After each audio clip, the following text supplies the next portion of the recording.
I feel obligated to give a date update because both my mom and my dad were texting me about the dates. A non-update.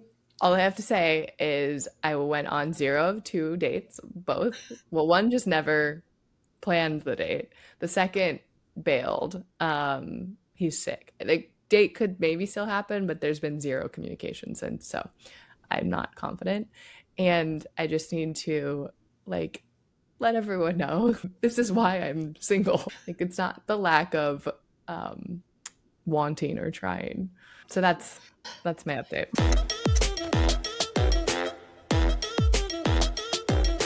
This week, we're going to start with our gossip, Aaron Rodgers and Mike Tomlin, and them stepping away from the game. We also have some fun, slightly breaking news related to heated rivalry that I'm excited to share. And then we're going to debut a new segment, Sports Lore, with an unhinged Chicago conspiracy theory.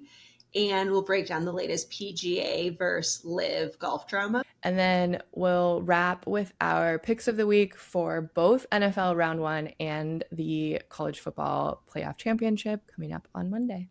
If you're new here, I'm Heather. I've been the sports girl my entire life. Played them, worked in them, generally just obsessed with them. I started your sports BFF because I was tired of sports feeling like a boys' club.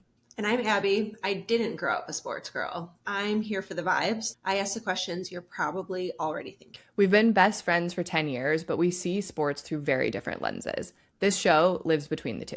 We break down what's happening on the field and everything around it, fashion, culture, and why it actually matters, so you're always in the know. Welcome to She's the Fan. If you enjoyed this episode, do us a favor and subscribe or follow wherever you're listening. And if you want more sports content, follow at your sports BFF and sign up for the BFF Brief, our daily text that keeps you in the know on all things sports. The link is in the show notes. Before we jump into the episode, I want to take a minute to talk about something important that's happening right now in sports. The Supreme Court is hearing cases about banning transgender girls from sports under the banner of protecting women's sports and Title IX. And I want to be really clear about where we stand on this. Title IX is the law that gave women equal access to sports, scholarships, teams, and opportunities in schools. At its core, it's very simple. No sex-based discrimination, period. My grandfather was a big proponent of Title IX in California school districts. He was an athletic director who believed everyone deserved the same access to sports. I've always said that sports have the power to change the world, and I truly believe that. Getting kids into sports opens doors that last way beyond a season or a scoreboard. It builds confidence, leadership, community, and creates so much opportunity. There's a reason so many women in leadership roles today played sports growing up. And your sports BFF was built on this exact belief that all women deserve a place in sports and a seat at the table. What I want to say clearly is this. These bans are not about protecting women's sports. They're about advancing anti-trans rhetoric and using women's sports as a shield. Trans girls are not the threat. Trans athletes make up less than 1% of high school sports participants. Less than 1%. And sports have never been perfectly equal in the first place. We celebrate genetic advances all the time. Think Michael Phelps' wingspan, Victor Wembanyama's height. Those outliers are what makes sports so exciting. What actually does put women's sports at risk is opening the door to deciding who counts as a woman. Once we start carving out bans like that, it doesn't stop there. It leads to policing bodies, periods, pregnancy, and ultimately less participation. That doesn't protect women's sports at all. It weakens the very foundation that Title IX was built on and the progress women have fought to get to where we are today. Sports should be about access, safety, and opportunity, not fear, not exclusion, especially when we know how much harm exclusion causes in real life. If we truly care about women, kids, and the future of sports, we have to protect the space without turning it into something smaller, crueler, or more restrictive than it's ever been. Myself, Abby, and your sports BFF stand firmly on the side of equality and justice. Everyone deserves to play. All right, now for the fun stuff. Let's start with do you have a hot take? I have a hot take. I'll go first. I firmly believe that the Niners have the best wags in professional sports. Tell me more. I wasn't actually prepared to follow up on this. See, I asked the questions that everyone is thinking. You have Claire Kittle, Kristen Juszczyk, Olivia Culpo, and the content that they put out, I don't know. I just feel like they are a step above. Maybe it's because I'm a Niners fan and I get a lot more of their content, but I feel like they are what put wags on the map. Like Kristen's creating the fashion brand. they have wives mic'd up. Like, it's just, I feel like the content from them is a whole new level. Yeah, So, I like it. do you have one? My hot take is that I shouldn't watch important football games. I think I'm bad luck because the so we'll go over this in our picks, but when we went over our picks last week, two of my picks were I wanted the Panthers to win because of the dog that I like on Instagram, Panther, and I thought that the Packers were going to win, and both wrong. Both games tuned in the fourth quarter. Both games, what a crazy fourth quarter they were. Yeah. So I don't know, feeling a little bad luck. And I also, will. I think that a lot of important games that you and I have watched together, they've been important to you, not so much to me, but your teams have lost. I believe that. I will. I don't have anything to make you feel better about watching football games. However, I will say this is when you know you're becoming a sports fan, when you start to question what your routine is and everything about your what you were wearing, where you were, what you did, and who is winning. So Oh, I've 10 years, but I've started to crack the shell. well, I can't tune into the fourth. That's all I know Nope. because things start to fall I apart. will I will continue to watch the Niners game at home by myself in my safe space. On that note, getting into the gossip, I guess three things. Two are related. Aaron Rodgers, Mike Tomlin, both play for the Steelers. Mike Tomlin's certainly a coach, not a player. One of which is officially left. The other is speculated to maybe be leaving. Let's start with Mike. So this is huge news on the like never ending coach saga of 2025, 2026 season. Tomlin was the longest tenured coach in the NFL. He spent 19 years coaching Wow. the Steelers. He was the youngest coach when he started. And throughout that 19 years, he never had a losing season, which is wild. I think he ties Belichick for that record. And then there's like one other guy that has like 25 or something that's old back in the day coach, I think. Don't quote me on any of that. Led the Steelers to 2 Super Bowl appearances, winning one in 2009 against the Cardinals, and then he lost to the Packers in 2011. Since then, he's made postseason 13 out of the 19 seasons, but they've lost 7 straight playoff games, 5 of them by double-digit margins. So he's had, I feel like, the last 7 years pretty much kind of a rough go. And he decided, I'm going to be done. His contract is through the 27 season. So I think like not next season, but the following. So technically 2 years left on his contract. Yeah. And he essentially just stepped down and walked away. So the Steelers still retain his coaching rights. They could essentially trade coaches with the team. It's a weird, I don't know. I didn't fully dig into like all the rules there, but if he wanted to come back and coach for another team, there's a lot of like hoops to jump through essentially. He is essentially just saying, I'm going to take a break. Interesting. Which, good for him. 19 years, It's a long definitely making time. enough money to retire. Why not? Yeah. Yeah. The Probably other tired. Steeler, Aaron Rodgers. So he just signed a single year contract for this season. So he doesn't have a contract with any team right now. Steelers could renew it. They could also try to find a new quarterback. I think he's said in the past that he wants to play as long as he can, but you gotta Didn't he say what was the team that he said that he wanted to retire with? Green Bay. Remember, Right. because Green Bay was where Yeah. he started, and yeah. And so I don't think he wants to retire. I'm wondering if any team is gonna want him.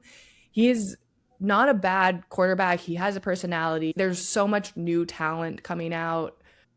I don't know. I think it's like let's move into the new era probably mindset for teams, but you never know. I don't know if he would want to be like a second string option, but I could see a team bringing him on, especially like help a younger quarterback develop. I don't know. But This is my favorite part. I really have nothing against Aaron Rodgers. I just think he's an odd guy. Yeah. Great athlete, great quarterback. But if he does end up retiring, his final pass will have been a pick six, which I just think is wonderful. I mean, what a way to So go. I would have a hard time retiring if that was my last pass, but I don't think you don't really get to choose it. We have a new-ish segment called Who We're Rooting For. And from time to time, we'll pull in players, coaches, teams, and kind of give you like a little story and behind the scenes of who they are. Today's is just a really, really brief one because I saw this story literally like 20 minutes before we started recording. So Jesse Cordum, I think that's how you say the last name, is a hockey player, not an NHL player, but a hockey player playing at elite levels, non-NHL elite levels. And he came out and credited Heated Rivalry, my latest obsession, for inspiring him to open up. And I just think it's really cool that the show is making such an impact. And I'm really excited for what else it's going to do. He had a quote that I liked that I wanted to read. Essentially, he said, "I loved the game, but I lived with persistent fear. I wondered how could I be gay and still play such a tough and masculine sport." And his whole story is really cool. But yeah, wanted to just give him a little props who we're rooting for. I think it takes a lot of courage, and good for Heated Rivalry for changing the narrative for hockey. Yeah, love that. It's great to see like the true impact and not just, a TV show, but the real cultural impact on the world and on what's the word? On a group that needs all the support it can get. Truly. So I'm excited to kick off our very first segment of sports lore, where we will dive into myths, curses, superstitions, some unhinged theories, and just things that make being a sports fan way more fun. So this wild conspiracy theory, it happens to be maybe one of the more chaotic Chicago sports theories that I've heard in a long time. And it starts with the idea that the Chicago Bears winning the Super Bowl might actually fix the whole world's broken timeline. So I know, it's crazy. So here's how the theory unfolds. In 2016, you've got the Chicago Cubs versus the Cleveland Guardians, formerly known as the Indians, in the World Series. Two cursed teams colliding. The curse of the Billy Goat versus the curse of Rocky Colavito. The series goes to Game 7. There's that crazy rain delay because the universe doesn't like curses, and it's basically glitching because no cursed team is supposed to win. So the Cubs finally do break their curse and win after 71 years.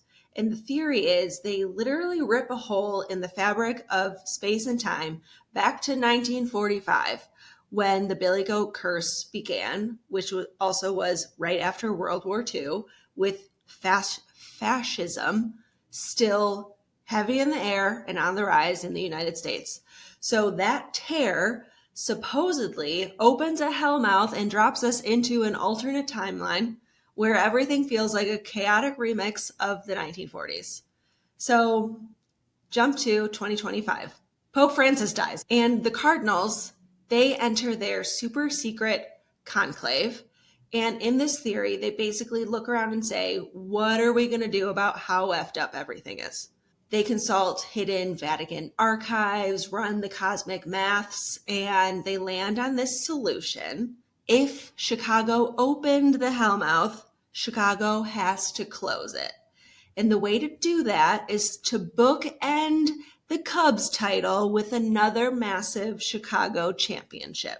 So they stun everyone by electing a pope from Chicago, who also happens to be a huge Chicago sports fan, turning Chicago into its own kind of holy city. So it's the ultimate, Hail Mary, signal booster, Chicago is it. It's our final hope. I love it. So here we are. The White Sox, they aren't set Nope. up to deliver a miracle. But the Bears suddenly in position. They're basically ready. They start winning. They take the division. They knock out the Packers in the Wild Card Classic, which is basically proof that the plan is in motion, especially because this is crazy.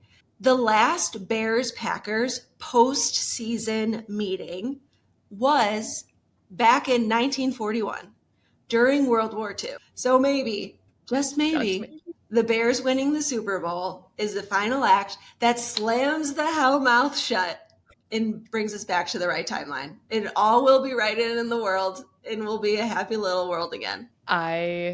If the 49ers win this weekend, I'm gonna have a real hard time figuring out who to root for. Oh boy. I could never bail on them, but if there's any ounce, whatever energy, whatever hocus pocus, curse, superstitions, that this is any bit true, man, I would do things. I mean, this Further. is a theory. I don't claim to be like a conspiracy theorist, but I like to entertain them. So Oh, they're like so fun. they're so fun. They're so fun. And like this is one for the ages. So let's go. Pope I Leo, bring it home. I mean, we know that Pope Leo is not just there for like his chances of like getting the Pope job he was not a top like candidate, I didn't think. And so And like it was like out nobody of the knows blue. what happens in a conclave. No. No. No. But I mean, there's a movie about it, but I didn't see it. And is that accurate? Probably not. no, But like I didn't see it either. there has to be some higher purpose of, and the Vatican archives and cosmic mass, like, they know stuff that we don't, all the secrets. Now I want to go watch what's the The Da Vinci Code, National Geographic, all of the above. anything with Nicolas Cage. Not anything. I want to go watch a movie that's about like seeking hidden treasure, or like putting together all the glyphs and like The symbols clue. and stuff to figure out hidden maps and cosmic maths. Well, this is that, but with Yeah, sports. I know. It's perfect. I'm excited to go through our picks for this week. But the Bears, man, who would have thought? I think I did a while back tell someone that the Bears suck and they're not going to do well this season, and I roll it back. They're doing great. Look at them now. Look at them now. Okay. Breakdown. So this is, if you haven't noticed, we're doing some segments. Someone that does podcasts told us we should. If you like it, drop a comment. One of the other segments that we're going to keep doing is called The Breakdown. Essentially, we're going to break down what's happening in sports. Usually it's a play or a rule or something a little more educational, so that you, the listener, the girlies, the BFFs, can stay in the know and know what you're talking about and feel confident talking about it. So we have some major news that broke in the golf world, and it's got all sorts of drama going on behind it. This goes back to not 1945, but 2022. And in 2022, essentially, LIV Golf launched as a rival golf league to the PGA. It's backed by Saudi Arabia's public investment fund and immediately started throwing like crazy money around. A lot of controversy because of the Saudi Arabia backing, but essentially LIV promised guaranteed contracts for players, which essentially is if you sign once, you're going to get paid no matter what. It also was trying to change the format a bit of golf to have it a team format, feel a bit more modern, less stuffy, and shorter tournaments, 54 holes, no cuts, essentially like everybody plays the whole weekend. PGA Tour was not on board with this at all. Players that left and jumped ship got suspended from the PGA. There were lawsuits. Golf essentially kind of turned into this like billionaire custody battle of like what players were going to go where.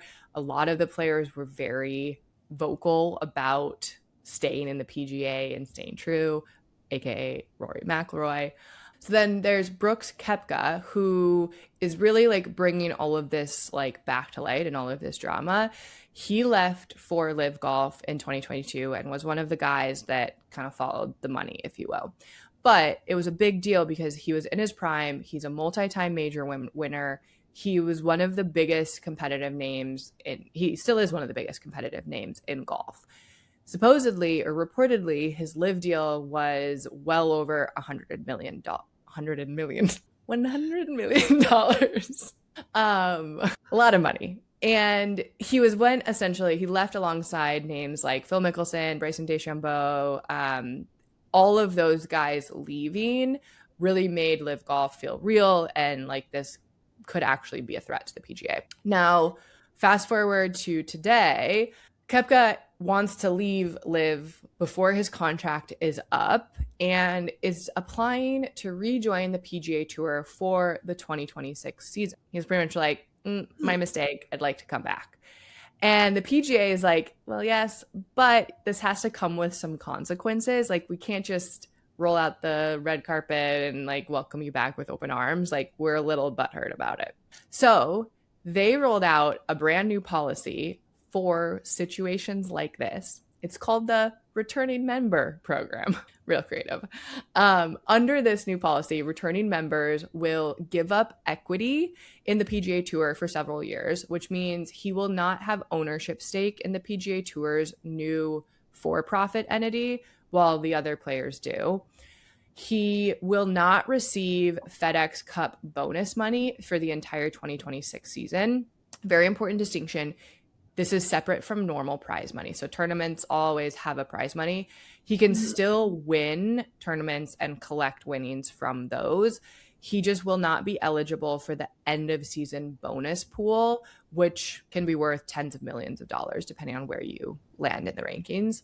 He also will not get automatic entry into certain PGA Tour events, meaning he doesn't get guaranteed spots based on status and essentially just has to play well enough to qualify. Most lower players on the priority list have to do this. So it's just essentially saying like, you got to earn your spot back. And then they round it all out with a required $5 million charitable donation.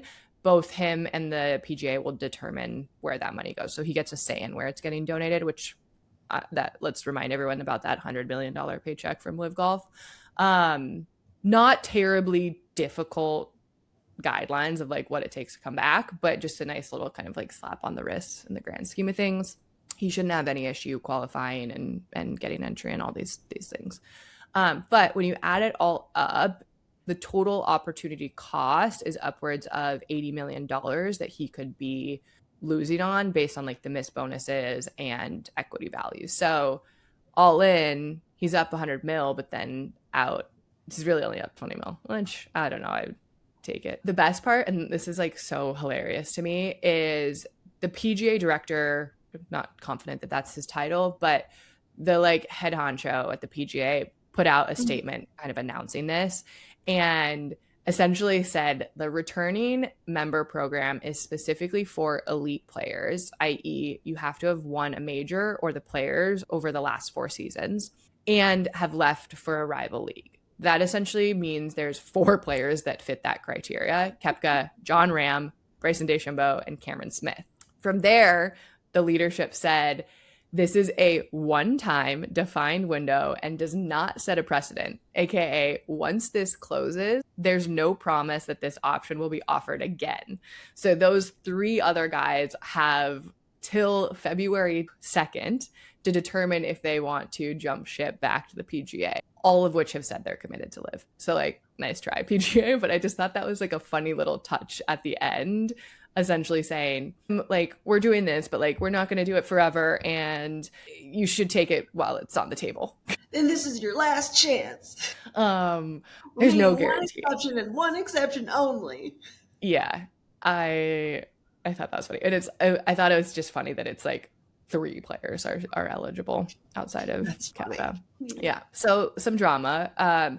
Koepka also very much, I think, agreed to this and was like totally fine. Like it didn't seem like it really shook him at all. I think he was just like, yeah, sounds good. I'm on board. I get it. Whatever. So I wonder why. Who knows? I actually didn't dig into that. But I think the PGA, like LIV, is a really unique format. It's team golf. You do get to play in the majors, but you're not playing for kind of like the regular tournaments and like the FedEx Cup. But I think golf is golf. Like I think LIV is really trying to change it, make it modern. I get it. I think having new leagues like that is important for bringing new fans in and new athletes and younger athletes. There's the Tomorrow Golf League that Rory and Tiger Woods started. That's like the simulator golf. They just launched or are putting together their women's version. So I think that stuff is good. But I think like golf is such a classic sport. It's like baseball. Like you can do the Savannah Bananas kind of baseball, or you can have kind of your classic ball game, but it's still 9 innings. It's still like the same format. I just don't think, like my gut tells me he just like wanted to be back in this like kind of normal. I could be putting words in his mouth, but that's what I would guess. Yeah, just like the tradition of it. Yeah. So some fun drama, like truly like a billionaire custody battle is the best way to describe it. It's so fun. So good. Okay. Last but not least, picks of the week. We should recap how we did, because I did a little bit of research, very little, but I did watch the entire NFL season, I feel like. So I feel decently prepared. And I only got one wrong last week. So we had the Bills versus Jags. That's the one that I got wrong. I thought the home team, Jags. I'm not upset that the Bills won. I think I'm like very happy. I have a lot of Bills fans in my life. But I just thought the Jags had some momentum. So I got that one wrong. You got that one right. You were 2 for 4. Or you were 2 and 4. Yeah, I think my vibometer was wrong. It was. We'll see how we do this week. Pats, Chargers, we both got that right. Texans, Steelers, Texans won. I got that one right. Rams, Panthers. Sorry about your Panthers. Similar to the Jags, I feel like could have been a fun game. Bears, Green Bay. I had the Bears. I think being a home game, that was the decider for me. Eagles, Niners. I had to pick the Niners. And what a game. The stress of that game. We lost another one. George Kittle tore his Achilles. So that was a bummer. So now we're down on offense as much as we are on defense. But Fred Warner is cleared for practice. So that's something. I don't know if I know. It's exciting. We need players where all of our stars are hurt. Not all, but it's been a rough one. There's another conspiracy theory we should talk about next week or soon. The new Niners stadium is near a power plant, like right next to a power plant. And there's theories that is the reason why this team keeps getting so injured. Oh, so interesting. I'll put you on the hunt for digging into that one next. Yeah, I'm on the case. Okay. We have Indiana versus Miami in the college football playoffs. So this is the national championship. It's on Monday. It's in Miami. So Miami has a home game, which is kind of unheard of for the championship because it's so far in advance where it's located. But then Indiana has an undefeated season going into Monday. They're like storybook, just keep winning, weren't supposed to be here, kind of the underdog going into the season. So I'm giving you a little prep that doesn't really help decide either way, but I know you're kind of giving me a lot on this one. I know. I don't know. I'm going to go Indiana. I love it. After the game last weekend against Oregon, I'm also going Indiana. Oregon's a very good team, and Indiana just destroyed them. So I think there's a lot of emotion and heart on that team that you can't teach. Okay. NFL-wise, matchups are Broncos versus Bills. Bills. And I think I'm going to take the Broncos. They're the number 1 seed. They've had a really great season. Did not do enough research. I don't know. Might as well pick. The Bills won with me not picking them. Maybe they'll win again. I kind of like want the Bills to do well, so I'm going to root against them. That's my superstition. One good barf away from a win. Yep, exactly. Also, Haley stealing the show. So Josh went out and had a great game. Like very much put the team on his back. And then later that night, she just stunned everyone in like this gorgeous dress, baby bump out at the Golden Globes. Big day for I the don't know if I fam. saw her. I'll have to look. Patriots versus Texans. Who's home? Patriots. I'm going to go Patriots. That's what I was feeling. That was my decider. I'm going Texans. I think they're a sleeper. I think that they're, I don't know. I also just really don't care for the Patriots. That goes back a long ways. Next up, I'm really curious who you're going to pick for this one. Seahawks versus 49ers. I think 49ers. You know who I'm Who's picking. home, though? Seahawks are the number 1 seed and at home. We lost the last game of the season to the Seahawks. We have a lot of odds going against us. So I'm not confident in that pick, but I got to keep with what I was doing last week. And then the last one, Bears versus Rams. Well, now I don't know. Do I go against the Bears because I went against the Bears last time? Or do I go for the Bears? If only it was easy. I know. Are they home or away? Home. Oh, double home. Wow. I'm going to go Bears. I'm going to go Bears as well. I think there's supposed to be some weather this weekend. I think Matt Stafford and the Rams and their LA weather are not as prepared for what Chicago looked like this morning when I went to walk my dogs. I don't know. Matt Stafford used to play in Detroit. That is true. I know things.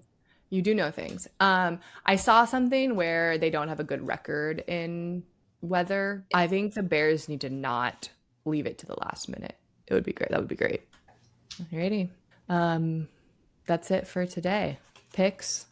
Hit the follow button, subscribe, follow us on Instagram, TikTok. You know the drill. If you found this podcast, you're probably already doing those things, but in the off chance that you didn't, hopefully you enjoyed the pod. Tell somebody about the pod. Yeah, share this. There's a link. Just like you share everything else, there's like a little button with that little arrow in the box, and it pops up, and there's all the people that you text frequently. Do that. Drop the link. Add it to the group chat, and then we'll see you next week. See you next Thursday. See you next time.